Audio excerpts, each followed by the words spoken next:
సంస్కారయుతంగా ఉన్న బిడ్డలు కూడా ఉన్నారు. వాళ్ళ పట్ల సమాజం గౌరవిస్తుంది. వీళ్ళు వాళ్ళ తల్లిదండ్రుల గౌరవాన్ని దిగజారుస్తున్నారు, పార్టీల గౌరవాన్ని దిగజారుస్తున్నారు. అంతే తేడా. బాబు గారు ఒకసారి కానీ సీరియస్ యాక్షన్ తీసుకుంటే ఇటువంటి రిపీట్ అవ్వకుండా ఉంటాయా పార్టీలో? ఏమి యాక్షన్ తీసుకుంటారు? ఇక్కడ ఆయన ఫ్రమ్ ద బిగినింగ్ ఆయన చేస్తుంది ఏంటది, ఇష్యూని డైవర్ట్ చేసేస్తా ఉంటారు. ఇప్పుడు కల్తీ లెక్కలు పట్టుకున్న రోజున పట్టుబడ్డోడు నీ జయచంద్రారెడ్డి, నీ జనార్దన్ వాళ్ళ వరకే పెడితే బాధ్యతగా ఉండేది. తీసుకొచ్చి కావాలని అందు జోగిరే ఇరికిస్తుంది. అంటే మనోడు ఏదో పని చేసినా ఎవరినో ఒకరిని ఇరికిచ్చేసేసి అటుకు డైవర్ట్ చేస్తుంటుంది. మర్డర్ చేసింది మనోళ్ళు, తెలుగుదేశం నాయకుడు పల్నాడులో టీడీపీ వాడిని మర్డర్ చేశారు. దాన్ని తీసుకెళ్లి పిన్నెళ్ళి లోపలేస్తే అంటే ఏంటి, మనోడు ఏదో పని చేసినా కాపాడుతుంది, పైగా దాన్ని వైసీపీకి డైవర్ట్ చేస్తాడు మా నాయకుడు అని ఓ ధైర్యం వచ్చేసింది వీళ్ళకి. అదే అవును, ఈ ధైర్యమే నాశనానికి కారణమవుతుంది.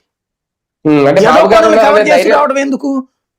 బాబు గారు ఉన్నారు ధైర్యంతో ఇవన్నీ జరుగుతున్నారేమో. అంతే కదా, తప్పు వస్తున్నావు, పైగా ఆ తప్పుల్ని వైసీపీకి వైపుకి డైవర్ట్ చేస్తాడు.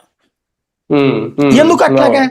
పైగా ఇప్పుడు నాయుడు గారు అంతమే ఉంది, అబ్బాయి అదేముందని ఆయన మొహమాటం లేకుండా చెప్తున్నాడు.